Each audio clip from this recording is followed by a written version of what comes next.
Matty Banks, founder, executive director of Wildcat. Thanks for coming to Italy. Benvenuta Italian Riviera. Thanks for the great cap, buddy. No probs, Simon. Good to be here. We're in Rapallo. Yep.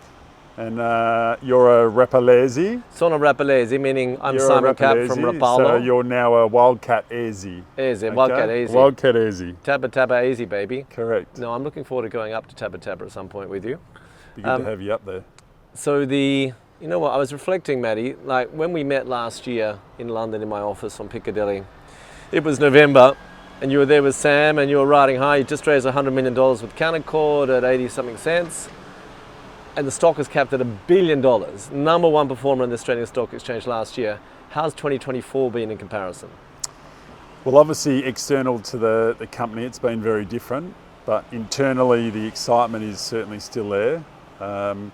We are in the bottom of the cycle at the moment, not sure when it's going to turn, but we liken this time to 2019, when Pilbara Minerals was a $300 million market cap, and within 2 years they were a $4 billion market cap. So we think that there's certainly blue skies ahead, we just don't know when. Right. And so Taba Taba, what's remarkable is that you got to $1 billion Aussie of market cap with no resource. And today you're capitalised at 250 million. Roughly 300. 300 million Aussie dollars. Yeah. Still no resource. So when are we getting the maiden resource on Taba Taba? I would think by the end of the year. Okay. Definitely. Any guidance? What are we telling them? The guidance, I can only refer, I can't guide on our internal numbers, but guidance in the market from research reports are roughly between 65 million tonnes and 75 million tonnes. Okay. At about 1%. Yeah.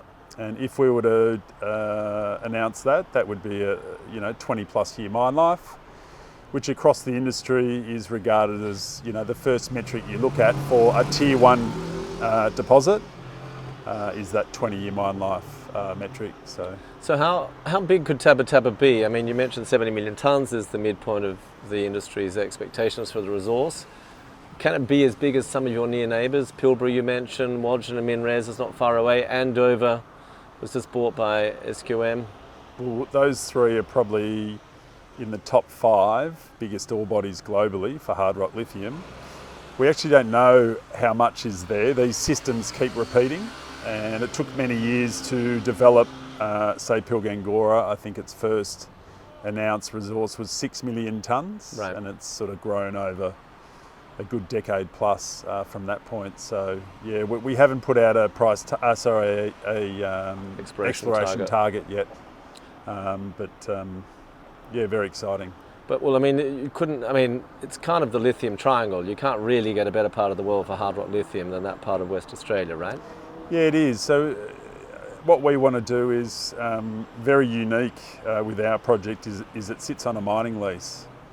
So for us to take advantage of that, let's say it's 3 years advantage, we don't want to drill out and spend 2 years drilling it out. We want to try and get to roughly a 20 plus year mine life, and then push that straight into PFS, DFS, etc. And then in the background, whilst we're doing the feasibility studies, we'll keep drilling. And are you going to sell it or build it? Certainly build it. We brought AJ on board very quickly. Who's AJ, Matt? AJ is our managing director. Okay. He's ex-Grasberg, my manager for several years. He worked through BHP. Then he went and bought the Beta Hunt mine privately on care and maintenance, put it in production and sold it for Karora. And Karora's just been bought for 1.2 billion by Westgold. So he's a leader in the industry as a mining engineer, developer and mine builder. So, and we've also got Tim Manners on board, who's CFO. He's ex-Ramelius, 6 years at Ramelius with 9 M&A deals through that time. Right. And as you mentioned earlier, one thing that always struck me as unique about Wildcat is that you're on a mining lease, which is highly, highly unusual, and permitting is as important as any part of the mining value chain. What do you see as the other key steps in the next year for Wildcat that's going to deliver value for shareholders? So we've already had a reasonable de-risking event in our MET results. We had 288 kilos of material across a 600 metre strike of the layer deposit. Very varying grade. They were industry-leading met results up to 84% recoveries. That's yet to be optimised in phase 2. That's coming up now. We're sending a tonne of material to the lab now. I think there's about 700 kilos in the lab at the moment. Our next is our maiden resource, which will hopefully land by the end of this year. And then the building blocks of PFS, some of the building blocks are already being completed this year. So we've already completed flora and fauna surveys, geotech drilling and waterbore drilling. The mining licence already has a water licence on it. It was mined in 2015. So some of those long lead item building blocks have already been completed. So we'll launch a PFS later this year, and we should finish that in the first half of next year. And the Pierre Lassonde, the Lassonde curve famously talks about companies in Wildcat stage of development as the valley of death. Is there any exploration going on which might mitigate that? Yeah, we've got 1,200 square kilometres in the Pilbara that we own 100% of. We're currently drilling the Pilgangoora North project, which is 10 kilometres along strike from Pilgangoora. Many of the scientific ingredients, that give us validation to drill. LCT pegmatites, old historical workings for tantalum, sits on the Pilgangoora fault, which might, help with the conduit to fluids, etc. So that's one. We've got another soil anomaly called Bolt Cutter East. That's one of the biggest undrilled soil anomalies in Australia for lithium, 50 ppm lithium soil anomaly. So that'll get drilled in about 4 to 6 weeks' time. That's called Bolt Cutter in 4 weeks.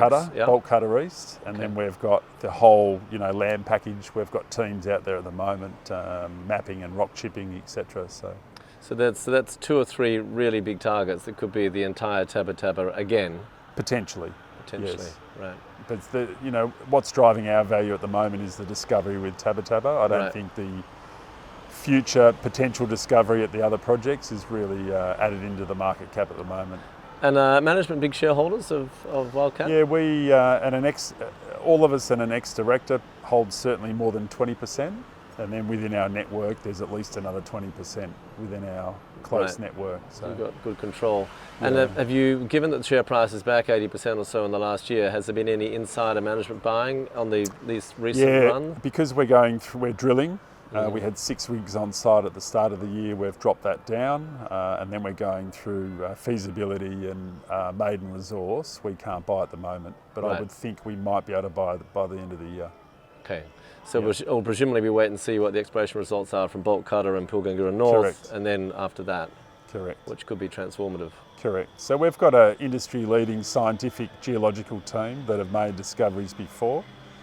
As you know, with the discoveries, it's you need a bit of luck, and obviously the scientific reasoning of drilling these targets. So let's hope for a bit of luck, Simon.